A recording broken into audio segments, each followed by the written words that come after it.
The Trump administration has been really struggling with breaches of different kinds. The Signalgate debacle, you had phone numbers and personal information showing up all over the place for top Trump officials. They just haven't kept things locked down like you're supposed to when you have such sensitive information on your phones and in Signal chats and all of that. Well, now we have reporting that Susie Wiles, Trump's chief of staff, had some sort of phone breach of her own. And interestingly, our show has obtained one of the just wait audio files for what the quote-unquote impersonators were doing with this breach. But first, let's look at Trump reacting to the news that his chief of staff has suffered a brutal phone breach. We'll see what happens. Are you aware of the reports that Susie Wiles' phone has been breached and somebody's been impersonating her? I've heard that, yeah. About that? Do you know anything about the investigation? She's an amazing woman. She can handle it. But I've heard that they breached her phones or they tried to impersonate her. Nobody can impersonate Susie. Nobody. I don't really think that's how that works, but okay. She's one of a kind. It's like, that's not really what's the debate here. The Washington Post reports impersonator breached chief of staff Susie Wiles' phone. Trump says an impersonator breached the phone of Susie Wiles and pretended to be her in calls and messages received by her high-profile contacts. Now, there's some confusion about this, and then we'll get to the recording we have. The Wall Street Journal reported Thursday that senators, governors, and business executives have received text messages and phone calls over the past few weeks from someone claiming to be Wiles. Though the messages and calls did not come from Wiles' phone number, the alleged impersonator appeared to have gained access to the contacts in her phone, she told associates, and then were contacting people pretending to be her. It's unclear what else the alleged impersonator may have access. As chief of staff, Wiles has the highest security clearance available. It's a disaster on the security front at the Trump. It's easier to, I can't even think of an example, hack into my phone, I don't know, than the chief of staff of the Trump, of a presidential administration. And we've seen similar things with all of the top officials, just their a photo from over the top of Mike Waltz's phone reveals the app he's on, and then that gets hacked, and it's just a nightmare, which allows for impersonators to get access to contacts. And we actually got exclusively one of the phone calls that one of these prominent folks received, and it was actually Trump calling on behalf of Susie Wiles. Let's just go ahead and take a listen to what was in this audio. Hi, this is Donald Trump, your favorite president.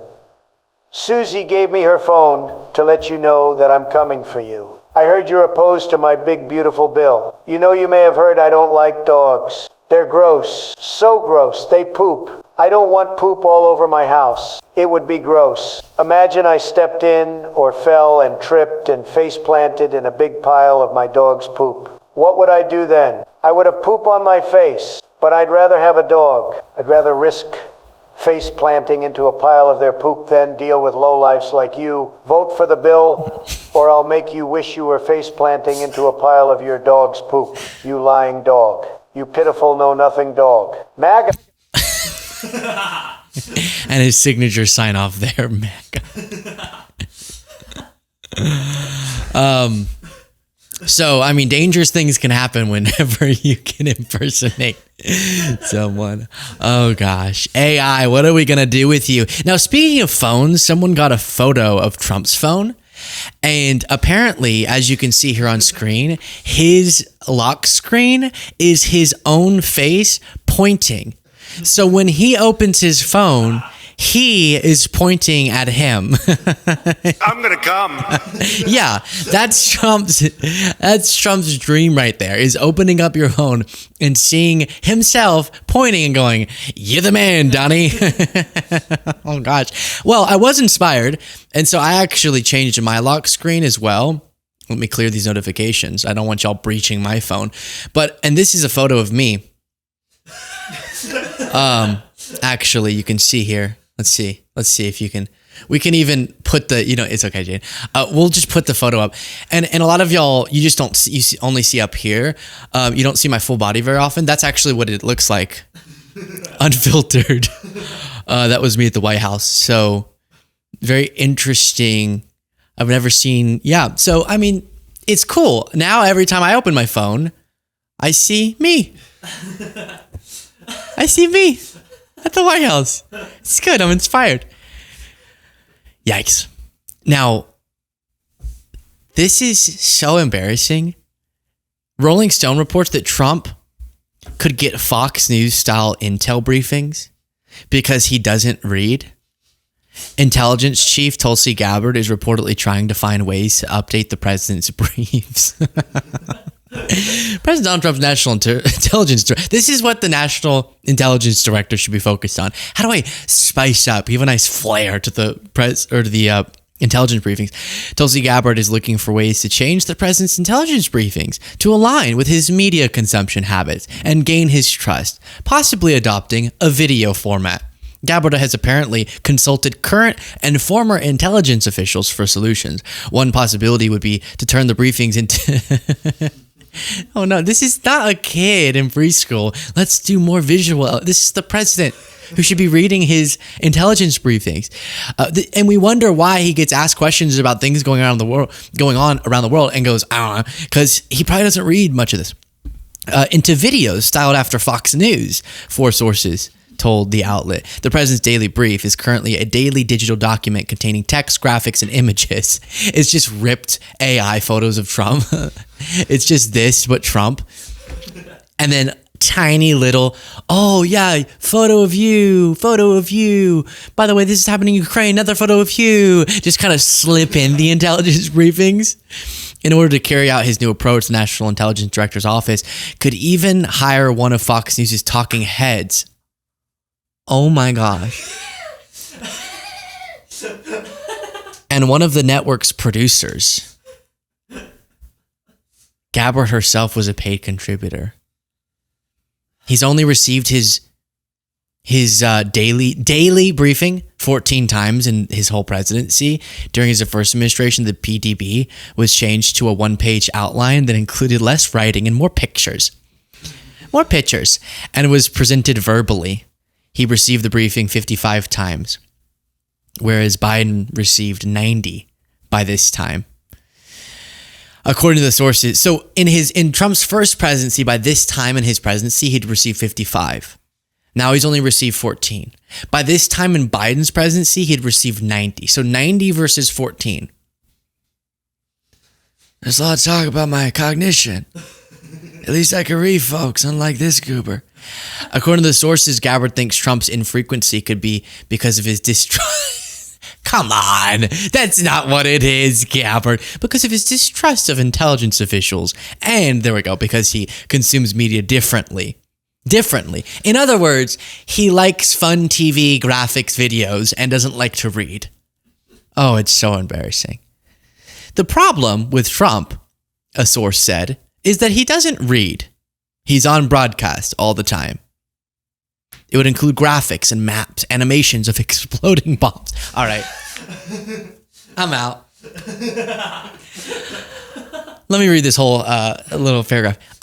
Another idea for the PDB would be to include graphics and maps with animations of exploding bombs, similar to a video game. So there were strikes here, you can see, in Yemen. Animations. This is getting Trump to welcome the PDB is a very uphill fight because of his distrust of the intelligence community. I'm sure it's his distrust. It's very thoughtful. Gabbard's office said this is laughable, flat out false. Now, speaking of her consulting, I don't think she's going to consult him, but former intelligence officials, Miles Taylor, who is the let's see here.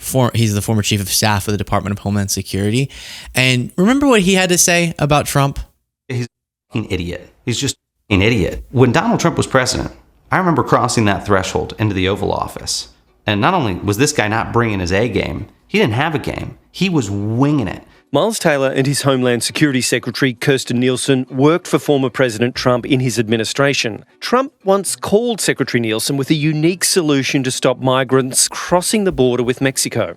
And she puts the president on speakerphone, and he says that down at the border, he wants to explore what it would take to build a moat. And he goes off on this tangent talking about how we should actually get snakes and alligators and fill this 2,000-mile moat on the border with reptilian creatures so that if someone falls into the moat, they're facing the threat of snakes and alligators. I mean, we're just laughing. You can't make this shit up. What are you thinking when the President of the United States is enunciating this idea? I'm a lifelong conservative. I am more Republican than Donald Trump. He is not a conservative. But putting politics aside, engaging with the man, you realize he's an idiot. Well, that's one way to put it. That's one way to put it. I'm going to start doing that around here. Boys, if you need to explain anything to me, I need it animated. I need exploding bombs, Jaden, next time you lay out the last month's YouTube analytics, I need animations. I need exploding bombs. This video got a record-breaking views. It exploded in the algorithm. Otherwise, I'm not going to focus. Share your thoughts in the comments.